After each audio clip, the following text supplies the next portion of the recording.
नमस्कार दोस्तों, BR07 news में आप सभी का स्वागत है। दरभंगा के 2 दर्जन से अधिक गांव हर साल रहते हैं बाढ़ से प्रभावित। बेनीपुर अनुमंडलीय क्षेत्र के 2 दर्जन से अधिक गांव के लोग प्रत्येक साल बाढ़ की विभीषिका को झेलते हैं। क्षेत्र के लोगों को प्रत्येक साल स्थानीय जनप्रतिनिधियों के द्वारा समस्या का अस्थायी रूप से समाधान करने का झूठा आश्वासन दिया जाता है। बाढ़ आने के कारण किसानों के सैकड़ों एकड़ खेतों में लगी फसल नष्ट हो जाती है। बाढ़ के कारण अनुमंडलीय क्षेत्र का लगभग 70,000 की आबादी को तबाही का सामना करना पड़ता है।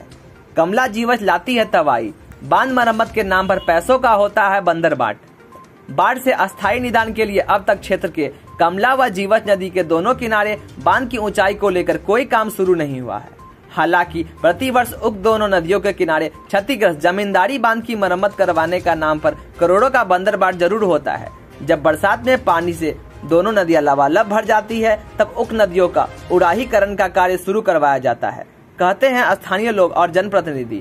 क्षेत्र में बाढ़ की अस्थायी समाधान के लिए जब तक जीवच और कमला नदी के दोनों ओर सरकारी स्तर पर ऊंचे बांध का निर्माण नहीं होगा तब तक क्षेत्र के लोगों को बाढ़ की विभीषिका का सामना करना पड़ेगा।